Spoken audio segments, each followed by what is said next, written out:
My name's Andy Letting. I'm a digital marketer. I've worked for numerous companies during those 19 years.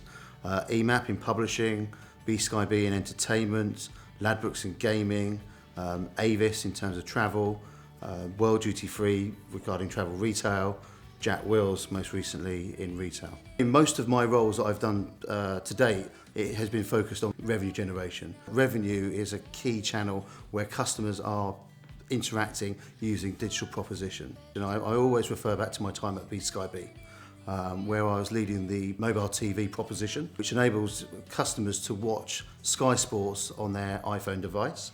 And I was there as the lead for Sky Mobile TV. Now, this was a proposition that was in its infancy, so it wasn't a direct-to-consumer product until I launched that back in 2010. The upshot of that was that that grew significantly in terms of subscribers, not just from the existing Sky business, but from other competitor brands. It was actually the largest TV proposition in Europe. And I grew that to a significant size whereby actually Sky took that as a main core proposition, for which is now called Sky Go. So if you think about it as an incubator, I grew this product from the ground up. Essentially, it grew to a point of mass consumption and then was taken into the mothership of the core Sky business, which is now a key retention tool for the Sky business. I took James into Jack Wills. Retail's a tough environment to be. There's a lot of pressure on digital to make up for the issues that are on the high street currently. James added massive value. Just by being there, being a sounding board for me, for the senior leaders, so they actually felt they were getting trusted and credible knowledge, but also to the more junior staff who were actually needed to refocus, recalibrate what they were doing and recalibrate their thinking, because ultimately what they were doing wasn't necessarily joined up. So James would look at all the departmental structure and go, actually, marketing needs to behave in this way. E-commerce needs to behave in this way. Digital marketing needs to behave in this way. So from my perspective, James gave me a level of knowledge and education that helped myself understand the more detailed aspects of digital marketing, that then enabled myself to ultimately take that into the businesses that I was already in. James is very honest in terms of his appraisal of digital and where organisations go wrong. So I could actually relate to him in terms of some of those challenges that I was faced with.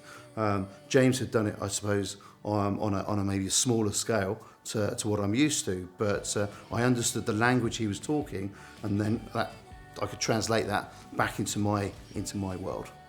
Well, I actually brought James into a couple of projects that I was working on as well. So Jack Wills was the most recent one, but there was a B2B organisation, Margo Tech, which did Expo, so B2B exhibitions. They were a great opportunity for James to grow or demonstrate his digital marketing methodology to grow their registration base.